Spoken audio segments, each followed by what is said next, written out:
بسم اللہ الرحمن الرحیم۔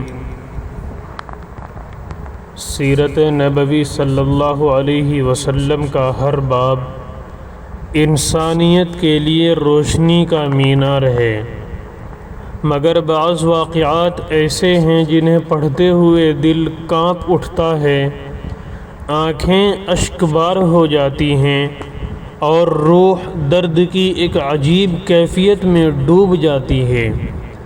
انہی عظیم اور دردناک واقعات میں سے ایک واقعہ سفر طائف ہے۔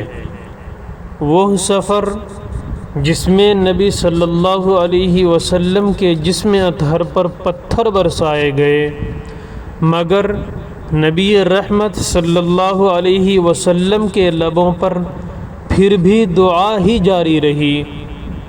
وہ سفر جس میں انسانیت نے ظلم کی انتہا بھی دیکھی اور رحمت للعالمین صلی اللہ علیہ وسلم کے اخلاق کی معراج بھی دیکھی۔ تاریخ اسلام میں سن 10 نبوی کو عام الحزن کہا جاتا ہے۔ یہ وہ سال تھا جب رسول اللہ صلی اللہ علیہ وسلم کے 2 عظیم سہارے دنیا سے رخصت ہو گئے۔ ایک ام المؤمنین حضرت خدیجۃ الکبریٰ رضی اللہ عنہا، جنہوں نے ہر مشکل گھڑی میں آپ صلی اللہ علیہ وسلم کا ساتھ دیا، اور دوسرے آپ کے چچا ابو طالب، جو کفار مکہ کے مقابلے میں ایک مضبوط حفاظتی دیوار بنے رہے۔ ان دونوں عظیم شخصیات کی وفات کے بعد مکے کی فضا مزید سنگ دل ہو گئی۔ قریش کے مظالم شدت اختیار کر گئے، طعن و تشنیع بڑھ گئی، اور اہل مکہ نے گویا آپ کے لیے زمین تنگ کر دی۔ ایسے نازک حالات میں بھی رسول خدا صلی اللہ علیہ وسلم نے ہمت نہیں ہاری۔ آپ صلی اللہ علیہ وسلم نے مکہ سے تقریباً 60 میل دور واقع شہر طائف کا رخ فرمایا۔ یہ سفر آرام اور آسائش کا سفر نہ تھا، بلکہ درد، امید، قربانی اور دعوت کا سفر تھا۔ مورخین لکھتے ہیں کہ آپ صلی اللہ علیہ وسلم کے ساتھ صرف حضرت زید ابن حارثہ رضی اللہ عنہ تھے۔ نہ کوئی لشکر تھا، نہ کوئی جاہ و جلال تھا، نہ دنیاوی طاقت کا کوئی مظاہرہ، صرف ایک سچے نبی کا درد مند دل تھا جو انسانیت کو جہنم کی آگ سے بچانا چاہتا تھا۔ طائف پہنچ کر آپ صلی اللہ علیہ وسلم نے قبیلہ ثقیف کے ان سرداروں سے ملاقات فرمائی جو نسبی و معاشرتی تعلق کے اعتبار سے آپ صلی اللہ علیہ وسلم سے قرب بھی رکھتے تھے۔ آپ صلی اللہ علیہ وسلم نے نہایت حکمت، شفقت اور خیر خواہی کے ساتھ ان کے سامنے اسلام کی دعوت پیش فرمائی اور دین حق کی نصرت و حمایت کی درخواست کی۔ ان دنوں طائف میں عمرو ابن عمیر ابن عوف کے 3 بیٹے عبد یالیل، مسعود اور حبیب بنو ثقیف کے بڑے سردار شمار ہوتے تھے۔ رسول اکرم صلی اللہ علیہ وسلم نے مسلسل کئی دن تک انہیں سمجھانے کی پوری کوشش فرمائی، کفر و شرک چھوڑ کر ایمان کی طرف آنے کی دعوت دی، مگر افسوس جن دلوں میں ہدایت کی روشنی نہ ہو وہاں حق کی بات کانٹوں کی طرح چبھتی ہے۔ دلوں پر جب تعصب کے پردے پڑ جائیں تو حق کی روشنیاں بھی آنکھوں کو خیرہ نہیں کر پاتی۔ یہی وجہ تھی کہ جن لوگوں کے پاس عرب کی فصاحت، سرداری اور دنیاوی وجاہت تھی، وہ نبوت کے نور کو پہچاننے سے محروم رہے۔ ایک نے گستاخی کرتے ہوئے کہا کیا اللہ کو تمہارے علاوہ کوئی اور شخص نہ ملا جسے نبی بناتا؟ دوسرے نے تمسخر اڑاتے ہوئے کہا کعبۃ اللہ کی اس سے بڑی اور کیا توہین ہوگی کہ تم سا شخص پیغمبر ہو؟ تیسرے نے کہا اگر تم واقعی اللہ کے رسول ہو تم سے گفتگو کرنا خلاف ادب ہے، اور اگر تم جھوٹے ہو تو تم گفتگو کے قابل ہی نہیں۔ یہ لوگ صرف انکار پر ہی اکتفا نہ کر سکے بلکہ انہوں نے آپ صلی اللہ علیہ وسلم کو فوراً شہر چھوڑ دینے کا حکم دیا، پھر اپنی سفاکی کی انتہا کرتے ہوئے شہر کے اوباش لڑکوں، غلاموں اور آوارہ لوگوں کو آپ صلی اللہ علیہ وسلم کے پیچھے لگا دیا۔ کوئی آوازیں کس رہا تھا، کوئی تمسخر اڑا رہا تھا، کوئی گالیاں دے رہا تھا اور کوئی سنگ باری کر رہا تھا۔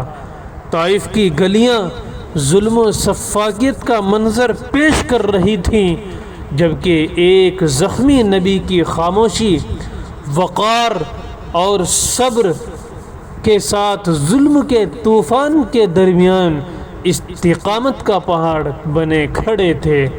حضرت زید ابن حارثہ رضی اللہ عنہ بار بار اپنے جسم کو ڈھال بناتے، مگر پتھر اتنے تھے کہ جسم اطہر لہو لہان ہو گیا، نعلین مبارک خون سے بھر گئے، قدم مبارک زخمی تھے، پیشانی مبارک سے خون بہہ رہا تھا، مگر زبان نبوت پر پھر بھی صبر ہی صبر تھا۔ ذرا تصور کیجئے وہ ہستی جس کے لیے آسمانوں کے دروازے کھول دیے گئے، جس کے ذکر خیر کو رب کائنات نے قیامت تک بلند فرما دیا، جس کے قدموں کی خاک کو فرشتوں نے اپنی پلکوں سے چومنے کی آرزو کی ہو، اسی عظیم المرتبت نبی صلی اللہ علیہ وسلم کو زمین والوں نے لہو لہان کر دیا، مگر یہاں نبوت کا عظیم ترین اخلاق ظاہر ہوا۔ آپ صلی اللہ علیہ وسلم نے انتقام نہیں لیا، بد دعا نہیں دی، بلکہ خاموشی کے ساتھ ایک باغ میں پناہ لی۔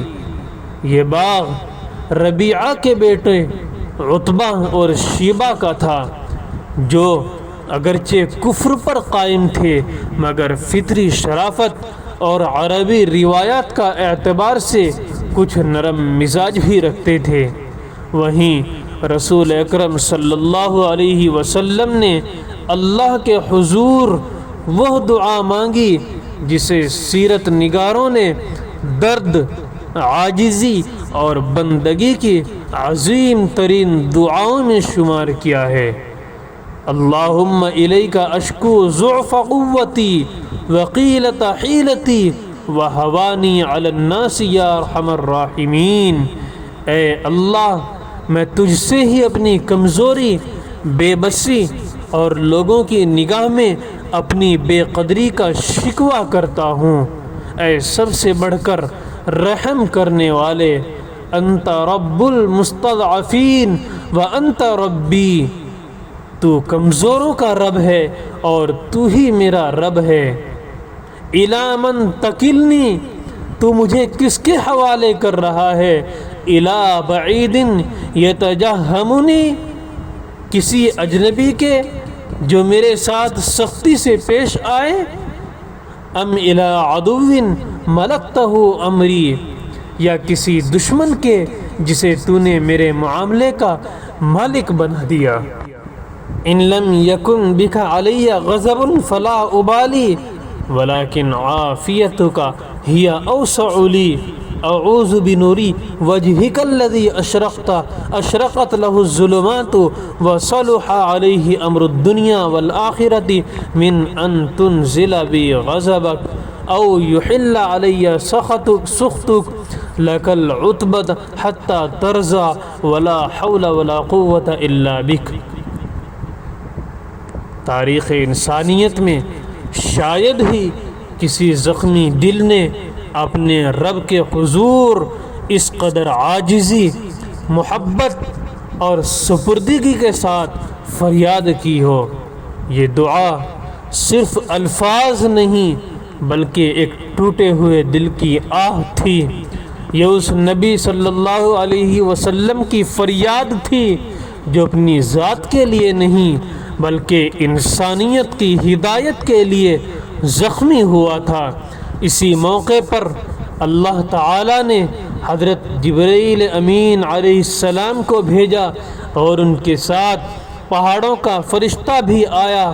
اس فرشتے نے عرض کیا، یا محمد ان اللہ قد سمع قول قومک لک وانا ملک الجبال وقد بعثنی ربک الیک لتأمرنی بامرک فإن شئت ان اطبق علیہم الاخشبین۔ اے محمد صلی اللہ علیہ وسلم، اللہ نے آپ کی قوم کی باتیں سن لی ہیں۔ میں پہاڑوں کا فرشتہ ہوں۔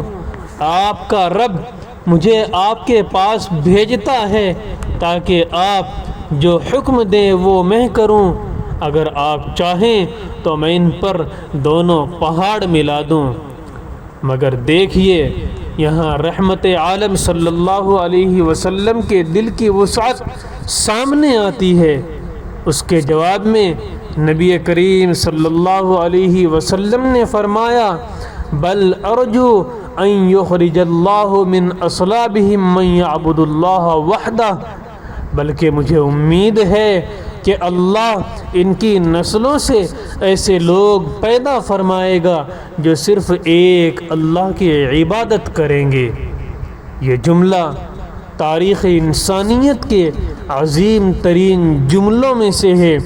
جو شخص اپنے خون کے بدلے بھی دعا دے وہ انسان نہیں، رحمت مجسم ہوتا ہے۔ یہی وجہ ہے کہ قرآن کریم نے آپ صلی اللہ علیہ وسلم کے بارے میں فرمایا، وَمَا أَرْسَلْنَاكَ إِلَّا رَحْمَةً لِّلْعَالَمِينَ، کہ ہم نے آپ کو تمام جہانوں کے لیے رحمت بنا کر بھیجا ہے۔ بظاہر یہ منظر شکست، تنہائی اور بے سر و سامانی کا تھا، لیکن حقیقت میں یہی گھڑیاں مستقبل کی عظیم فتوحات کا پیش خیمہ بن رہی تھیں۔ تحقیقی اعتبار سے دیکھا جائے تو سفر طائف سیرت نبوی صلی اللہ علیہ وسلم کا ایک فیصلہ کن مرحلہ تھا۔ بظاہر یہ سفر ناکامی دکھائی دیتا ہے، مگر حقیقت میں یہی آزمائش آگے چل کر اسلام کی عظیم فتوحات کا مقدمہ بنی۔ چند ہی سال بعد وہی طائف جو کبھی پتھر برسا رہا تھا اسلام کے نور سے جگمگا اٹھا، اور جن گلیوں میں شور و طعن تھا وہاں اذانوں کی صدائیں بلند ہونے لگیں۔ یہ اس بات کی روشن دلیل ہے کہ اللہ کے راستے میں کیا گیا کوئی صبر کبھی ضائع نہیں ہوتا۔ بعض سیرت نگاروں نے ذکر کیا ہے کہ سفر طائف کے بعد اللہ تعالیٰ نے اپنے محبوب صلی اللہ علیہ وسلم کو معراج جیسی عظیم نعمت سے سرفراز فرمایا۔ گویا زمین والوں نے اگر اذیت دی تو آسمان والوں نے استقبال کیا۔ یہ اللہ کا اصول ہے کہ جو اس کے لیے صبر کرتا ہے اللہ اس کے درجات بلند فرماتا ہے۔ آج امت مسلمہ شدید آزمائشوں سے گزر رہی ہے، نفرتیں بڑھ رہی ہیں، دل سخت ہوتے جا رہے ہیں، برداشت ختم ہوتی جا رہی ہے اور دین سے دوری عام ہو رہی ہے۔ ایسے وقت میں سفر طائف کا پیغام ہمارے لیے مشعل راہ ہے۔ ہمیں سیکھنا ہوگا کہ بدلہ لینا عظمت نہیں بلکہ معاف کر دینا عظمت ہے۔ طاقت انتقام میں نہیں بلکہ صبر میں ہے، اور اصل کامیابی لوگوں کو شکست دینا نہیں بلکہ دل جیتنا ہے۔ آج اگر معمولی سی تنقید پر ہم غصے میں آ جاتے ہیں، اگر چند لوگوں کی بے رخی سے ہم ٹوٹ جاتے ہیں، تو ہمیں طائف کی گلیاں یاد کرنی چاہیے، جہاں پتھر تھے، لہو تھا، بے رحمی تھی، تنہائی تھی، اپنوں کی بے وفائی تھی، مگر پھر بھی زبان نبوت پر بد دعا نہیں بلکہ خیر خواہی تھی، انتقام نہیں بلکہ رحمت تھی، غصہ نہیں بلکہ امت کے لیے درد تھا۔ آج دنیا طاقت کو انتقام میں تلاش کرتی ہے، مگر طائف ہمیں سکھاتا ہے کہ اصل طاقت معاف کر دینے میں ہے۔ دنیا فتح شہر کو کامیابی سمجھتی ہے، مگر نبی رحمت نے دلوں کو فتح کر کے دکھایا۔ یہی وجہ ہے کہ طائف کے پتھر تاریخ میں مٹ گئے، مگر محمد صلی اللہ علیہ وسلم کا صبر، رحمت اور اخلاق قیامت تک زندہ رہے گا۔ آج بھی اگر امت اپنے زخموں کا مرہم تلاش کرنا چاہتی ہے تو اسے طائف کی گلیوں میں واپس جانا ہوگا، وہاں جہاں ایک زخمی نبی نے ہمیں سکھایا کہ نفرتوں کو محبت سے، ظلم کو صبر سے اور دشمنی کو دعا سے شکست دی جا سکتی ہے۔ یہی طائف کا اصل پیغام ہے، سیرت محمدی کا حسن ہے، اور یہی انسانیت کی معراج ہے۔ اللہ تعالی ہمیں سیرت طیبہ صلی اللہ علیہ وسلم کے ان روشن پہلوؤں سے حقیقی محبت عطا فرمائے، اور سفر طائف کے صبر، رحمت اور استقامت کو ہماری زندگی کا حصہ بنا دے۔ آمین یا رب العالمین۔